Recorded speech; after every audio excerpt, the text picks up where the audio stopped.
Hello, you guys. Welcome to the Ranting Shop. I am Melissa. Today we're going to be talking about Ready to Love Season 4, Episode 3. And I think the title is Hanging in There.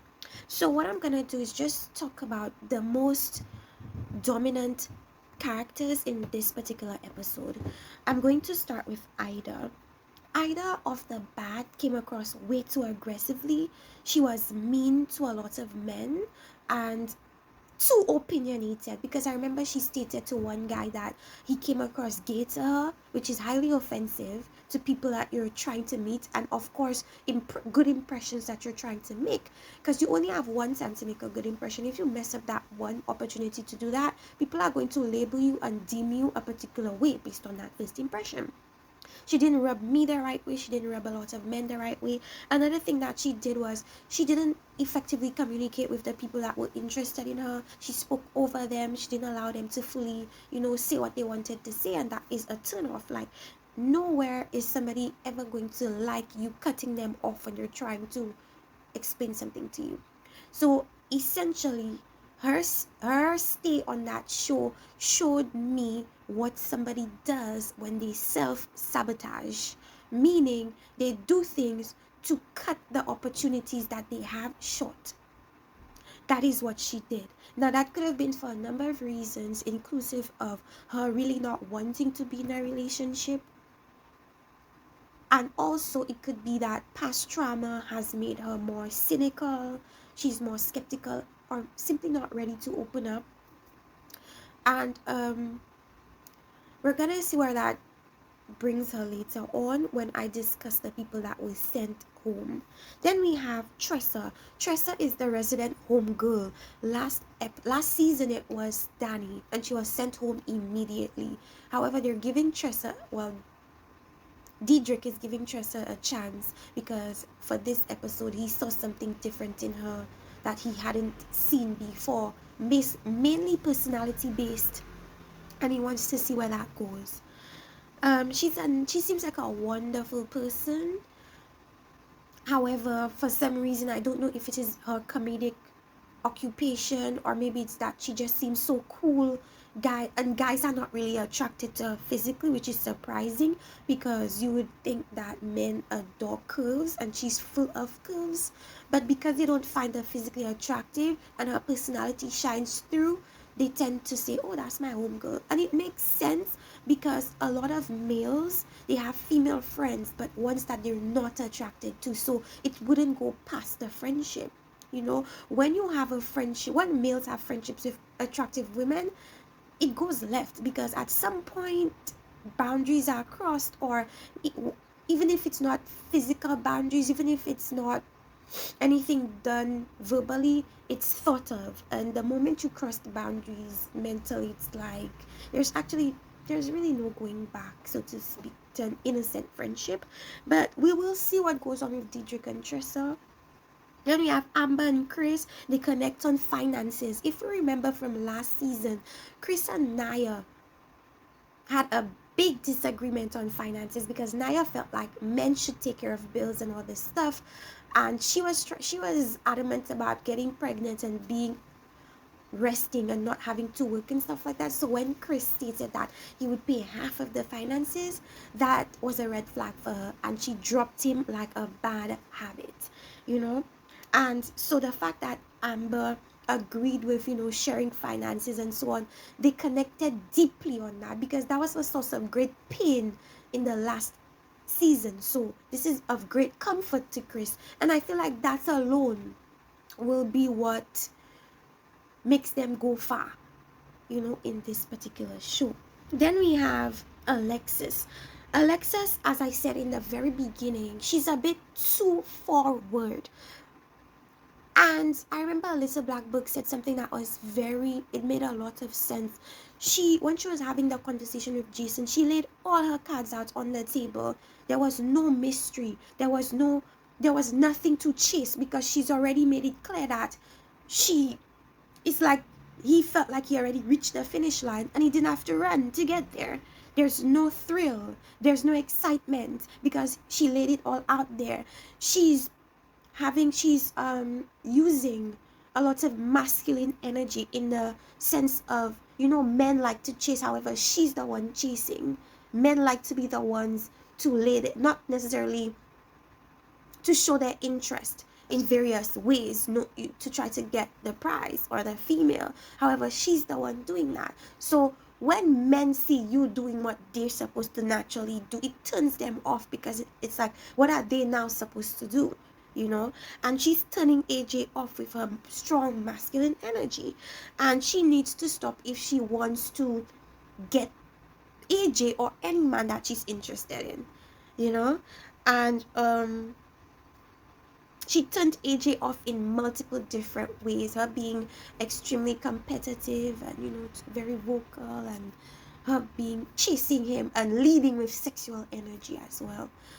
She discovered that she and AJ have some sexual energy towards each other, or tension, or whatever it is, and she decided to solely pursue that and lean into that, and that kind of turned him off a bit, because it's like, although sex is great and everything, for a lasting relationship, he's aware of the fact that it should not be the basis of their relationship. So that speaks a lot to where he's at in his life and where she's at in her life. It almost seems like Alexis is, has been out of the dating scene for a long time, and she's just dipped herself back in, and it's like she's just grabbing and eating everything, like somebody that is hungry, and it's coming across a little desperate, a little masculine. So that turns off a lot of guys. Then we have Andrea. I said she's beautiful but very dull. Her personality was bland, and we're gonna see where that leads her. There's not much for me to say about her other than during the date that she had with Troy and Amber. Troy was but we're gonna talk about Troy later on. For now, Andrea as an individual is very guarded, very, very, she seems very careful and comes across dull as a result. And to grab somebody's attention, you can't only rely on physical appearance. Joel is a nice guy whose interest might change from Venetia to somebody else, but I don't feel like he's a bad person. Like, I don't think he will intentionally try to harm anyone, but I feel like in pursuing his interest, it might be what happens. We shall see what happens with Venetia and Joel, because she seems pretty kind of locked into him more so than anybody else, so we'll see. Then I forgot to talk about cringy ass Troy. Troy comes across so sleazy and slimy, and I just don't like seeing him on the screen. He doesn't give me any type of positive vibes. He gives me vibes like he makes a lot of money, so he could treat women however he pleases, and I don't like that energy. I might be wrong, but what's coming across to me on screen is entitled, so to speak, entitled to kissing up on them, the women, and doing stuff. And I feel like it's a bit too much. Like, I don't like it. Given the upper hand, it's like he would take advantage of you in the most disgusting way. That's how I think of him. The way he was kissing up on Andrea, I was like, get away from her. And I feel like she wanted to say get away from me, but it was the women being eliminated this episode, so she tried to play nice and so on.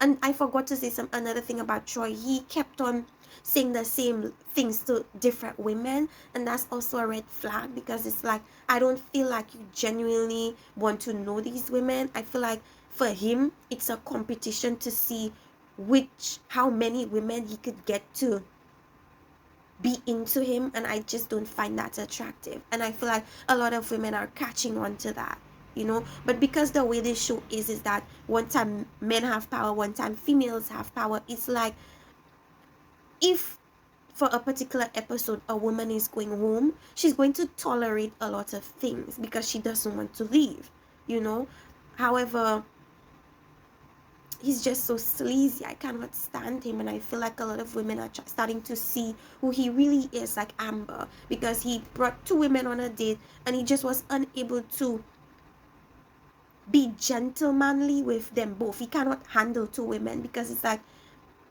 him kissing on Andrea and Amber is like hair feeling awkward. It was just very cringy to see. I want Troy to go home immediately because I just don't feel as if he genuinely wants love, and I don't feel like he genuinely is interested in these women. He's just seeing them as sexual objects, because he made several comments about chrysanthemum and eating her like her biscuits or whatever, and everything for him is sexual. And to me, when men lead with sex like that, that's all they want. They don't want anything more than that, you know. And I'm just not interested in him at all. I'm not featuring him at all. Like, I don't care for Troy. Then we have Kyra and Jason. They went out on a date and they spoke about depression, and they were talking about goals, I believe, and he mentioned that some things that he pursued fell through, and he felt like it was possibly because of depression. And you know, that triggered a memory for her a bit, because she had to deal with depression and it did not end up in a nice, happy manner at the end of it all. Like, it was a very traumatic experience for her. So she needs to know that he has worked on himself and worked on being a better person or coming out of that situation, because she doesn't want to deal with trauma again because of depression. You know, she's already dealt with that. So that might hinder their relationship a little bit, because although he says he's worked on it, like, a lot of people say they work on things, and the only way to truly know if they have is for them to, or for you to see them go through things, you know, and watch how they handle it and so on.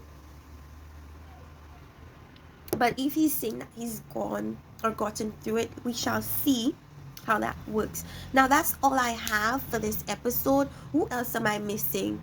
What I've noticed is a lot of guys have chrysanthemum as their top two. However, we've barely seen chrysanthemum interact with other guys, but I feel like it's coming later on. They're gonna get the theatrics out of the way, and when it becomes more serious, chrysanthemum will still be there. So we will see how her and her interests, how their relationship, you know, blossoms later on. Who else? I didn't speak on Ronald because he wasn't of great interest this particular episode. And the two people who went home was very forward and aggressive Ida, Miss Self-Sabotage.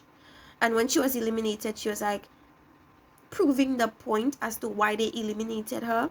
Then we have dull but beautiful Andrea, who essentially doesn't seem like she was ready to open up. And maybe she tried, but not enough for them to feel like they wanted to keep her. And a third person who almost went home was Tressa, because when the guys were talking, a lot of people put her in their bottom because they're not physically attracted to her, but they love her personality. So a recipe for a homegirl, or to become a homegirl, is to not be physically attractive to men and have an awesome personality. Automatically puts you in homegirl position. But we're gonna hope for the best for Tressa, and hopefully things work out for her. Anyways, this was my analysis of Ready to Love. Let me know what you guys think about this particular episode. Do you feel as if these men are ready to love? Do you feel as if these women are ready to love? Let me know in the comment section. Be sure to like and subscribe, and stay tuned for other reviews of Ready to Love on the Ranting Shop. Bye bye.